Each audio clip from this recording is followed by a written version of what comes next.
Hey! Tambala na!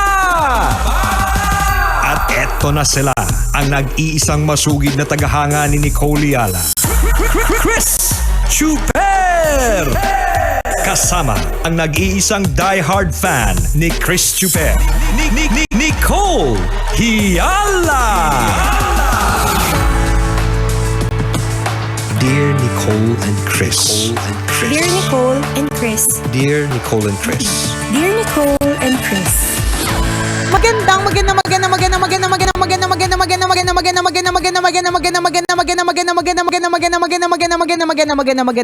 morning, Luzon, Visayas, at Mindanao Metro and Mega Manila.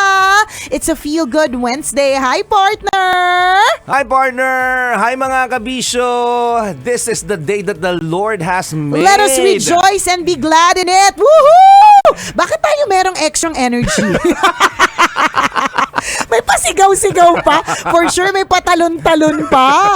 Kasi ngayong araw na ito, araw ng sweldo, yung araw na hindi ka, na makikita mo o matititigan mo ng mata sa mata yung mga taong pinagkakautangan yan. mo. Diba? Kasi kapag halimbawa, yung alam mong pecha de peligro, yung alam mong wala talaga Ba't alam na alam mo, no? Siyempre naman, memorize natin yan. Tayo mga mangungutang.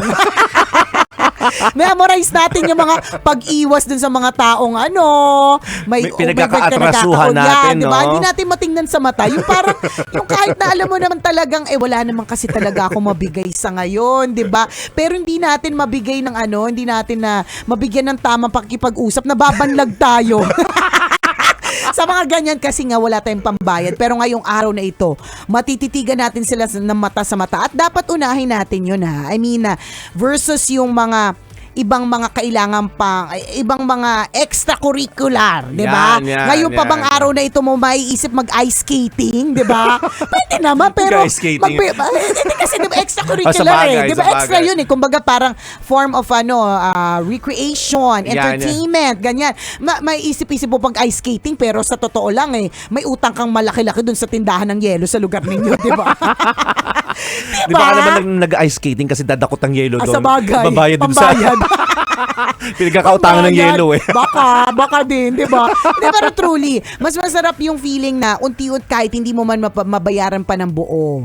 Di ba? Pero at least man lang yung magsabi ka at makapagbayad ka kahit partial. Di ba? Kasi alam nyo po, yung mga taong nagpapautang, aware naman po sila na may posibilidad na kapag ka sila'y nagpautang, hindi ito babalik ng buo.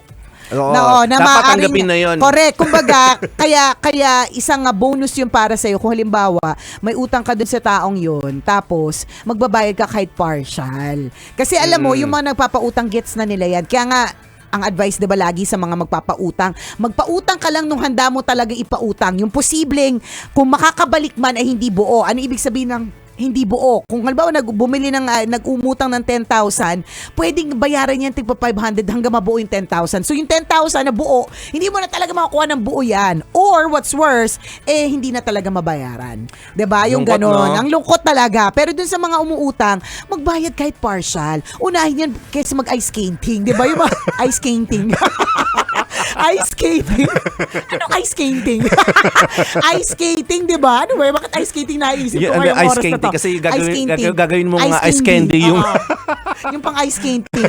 Pang dagdag dun sa sa income, di ba? Unahin mo yun. Kasi mas masarap matulog sa gabi nang alam mong natititigan mo sa mata yung mga tao, hindi ka nababanlag sa pagkipag-usap kasi alam mo sa sarili mo na may atraso ka, di ba? Totoo yun na. Aminin natin, mahirap talaga makatulog. Yun yung sobrang katotohanan doon, partner, mga kabisyo, no? Na kapag tayo may utang, hindi tayo mapakali? Kasi binabagabag po tayo ng isip natin eh. 'Di ba ng mga taong pinagkakautangan natin, ganun po 'yun, mahirap makatulog kapag marami kang utang. Yung sinasabi natin, yung mga financial obligations natin, hindi po nauubos, pero sana pa konti-konti eh. 'Di ba? Alam natin matagal to bago ma-settle lahat ng mga obligasyon natin, pero sana pa konti-konti. Kasi kahit binabayaran mo siya ng pa konti-konti, nababawasan din yung kaba sa puso mo. Yan. Nagkakaroon ka rin ng peace of mind kahit papaano. Diba? Kumpara doon sa talagang dead man na talaga. Yes. Diba? Sa talagang wala nang ewan po namin kung bakit nakakatulog pa kayo.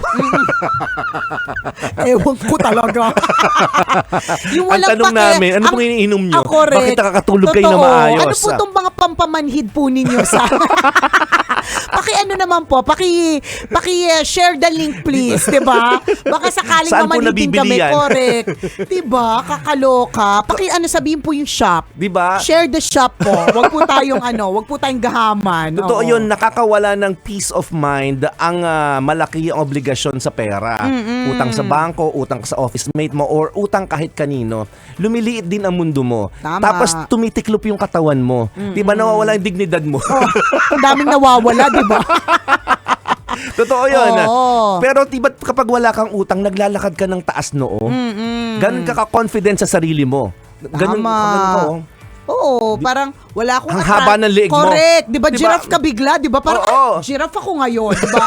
Mahaba ang liig ko, kaya kong maglakad kasi alam ko sa sarili ko, wala akong atraso. Di ba? Yes. Ganun talaga kapag ka may atraso ka, titiklop ka talaga, liliit ka talaga, at Oo. liliit din ang mundo mo. Totoo yun. Totoo yun. Pero kapag ka, halimbawa, ikaw ay walang atraso, ganyan, kaya mo magbayad ng obligasyon, hindi man buo agad, di ba? Pero hindi ka nagtatago, di ba? Lumalaki yung mundo mo, nagiging giraffe ka, di ba? Parang Correct. humahaba ang liig mo, 'di ba? Nagkaka-confidence ka. Wala kang scoliosis. 'Di ba? Bakit? Kasi straight body. Oo. 'Di ba? Nakakatingin ka sa paligid kapag Hindi ka ganyan nakukuba. Oo, pag may atraso ka, scoliosis ka talaga, kabisyo, hindi pantay yung balikat mo, 'di ba? Paano kubang-kuba ka yung hindi mo alam kung paano mo paliliitin yung sarili mo. Kahit alam mo ang laki mo, gusto mo lumiit. Ang Totoo. hirap ng ganon. So Isipin mo- bayad bago mag-ice skinting, 'di ba? Yun po ang lesson for today. Okay din naman, 'di ba? Itong season na 'to, yung ganitong sweldo day mga kaibigan. Yan. Ito yung oras ng pagbabayad. Pero Yan. ito rin yung oras na alam ng mga mangungutang na pwede silang mangutang. Yan. Kasi Oo. sweldo day eh. Oo din, oo Sasabihin din. nila walang dahilan para hindi ako pautangin kasi tatanggap ng sweldo yung kaibigan ko. O kaya yung office mates mo. So, ibig sabihin, meron talagang bigay na na dagdag na pag-asa ang 31. Ang end of the month, 'di ba? Para sa mga bangungutang na ayan, Yan, may pera yan. sila today, 'di ba? Yan. At para din sa mga Maniningil. maniningil na ayan, may pera din sila today. So, Totoo. lahat po tayo extra happy po today. Woohoo! 'Di ba? Parang gusto kong mag-bubble dance, ganyan. Ano yung bubble dance, Nicole? Anong pauso yan? Ewan ko. Naisip ko lang, 'di ba? Hindi kasi meron akong feeling lagi na pag nakakita ko ng bubbles masaya. Kasi para siyang nasa park, 'di ba? May mga bubbles. Sorry na, ganito po ako mag-isip. Hayaan nyo na. Yung nag-isip talaga kami kung may bubble dance talaga. Pauso mo na naman ngayon. Dance na may mga bubbles, 'di ba? Masaya, may ganon. O, 'di ba? O kahit hindi naman araw ng sweldo, kakitaan pa rin natin ang kaligayahan ng araw. Meron at meron. Ang hirap nga lang talaga kapag ka dumadaan sa mga matitinding pagsubok, sa mga trials, 'di ba? Pero one day at a time. Papaano ka humihindi ngayon? Siyempre, ang mga mangungutang naman, hindi talaga sila nauubos. Eh. Talagang magbabaka sakali sila sa'yo na Oo, lumapit. Di ba? oo. Papaano ka nagde-decline ng isang utang? Alam mo, sinabi ko nga sa'yo to, partner. Give us na- more pro Hindi, tips. Hindi, ito yung mga pro tips yan, partner. Feeling ko nakakatulong talaga pag nagkaasawa na. Okay. Kasi sasabihin mo na hindi na lang ikaw ang magde-decide. Kasi nga, 'di ba? Pera ninyo parehas yan eh. So dahil pera ninyo parehas yan, dalawa na kayo magdedesisyon kung saan mapupunta yung pera. Ganon. Maganda yan. May mga maganda ganong yan. mga Oo. kemerot. Na kailangan mong ipagpapaalam Oo. lagi sa asawa mo. Yan, magsasabi pa muna ako sa kanya. Syempre, kung ano yung sabihin niya. Siya yung diba? Siya yung masusunod. masusunod. Dahil wala naman silang connection kunyari dun sa asawa mo. Diba? Oo. Or hindi naman nila kayang diretsuhin. Meron mga iba kayang diretsuhin. Diba? Oo. Pero kadalasan, hindi nila kayang diretsuhin eh.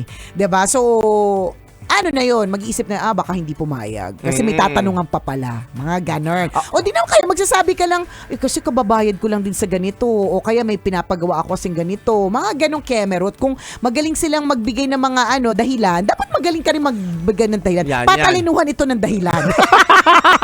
Huwag kang magpapatalo. Pagalingan magdahilan to. to. Ng explanation, kabisyo. Ganon. Aminin niyo, mga mangungutang, galing kaya nilang gumawa ng script. Oh, diba? So, magaling silang gumawa ng mga dahilan. So, Correct. dapat ikaw rin. Ikaw din, di ba? Scriptwriter ka? Sabi mo ako din. Director pa ako, di ba? Ganon. Yun ang mga pro tips. Ganyan. Pag may lumalapit sa akin, sinasabi ko, alam mo, gusto ko namang tumulong Oo, talaga. bakit naman hindi? Yun naman talaga ang Oo. totoo, actually. Gusto naman talaga. Oo. Pero bakit hindi? Siyempre, ayokong makialam sa gusto ng Diyos. Yan. Sa gusto ng Diyos na pagdaanan mo yan ngayon. Grabe ka. Ang ugali mo medyo masama. Siyempre, ang paliwanag ko doon, bakit ako makikialam sa kagustuhan ng Diyos sa pagdaanan mo yan? Okay. Kasi 'di ba, sabi nga natin, lahat na nangyayari sa ating buhay ay may dahilan. 'Di ba? So kung halimbawa may pinagdadaanan ka ng financial problem, may dahilan yan. Sabi ni Lord, kailangan mong daanan yan. Correct. Yan, Kasi kailangan mong may matutunan sa pinagdadaanan alam mo, mo yan. sa lahat ng mga pro tips, yan talagang pinaka-tama partner. Bakit ko susuwayin? Diba? ang Will of kagustuhan. God. Correct. Na pagdadaanan mo yan, Oo. bakit ako makikialam? Yeah, diba? Oo. Naman. Very good kasi sa partner. Gamitin ko yan, partner. Maganda rin. Oo. Narinig ko lang din sa kaibigan Sige, ko. sige. Sabi niya, Next time. sabi niya, effective to, gamitin mo. Oo, kasi Oo. kung halimbawa, nga naman, kasi kung halimbawa, ang lagi kong rason asawa ko, kasi Oo. sasabihin nila, ay, pwede sila makadiretso eh. Oo, diba? O kaya, to check, to double check. to double check. Kasi sabi ni Nicole, hindi ka doon Oo. nagpapautang. Ay, hindi may pera ako. Paano ko magkaiba kayo ng sagot? Oo, ganon, diba? Oo. O kung sa Diyos, paano? Diba? May palag ba? Wala kayong palag. Will ni God yan eh. Pambira. O siya, sana po ngayong araw ito makapagbayad-bayad na po ng utang. Okay. Muli ako po si Nicole Ayala. At ako naman si Cambio King Chris Chuper. Na nagpapaalala, una magdasal ka para mabuhay ka, pangalawa mag-toothbrush ka para mabuhay naman iba. Yun!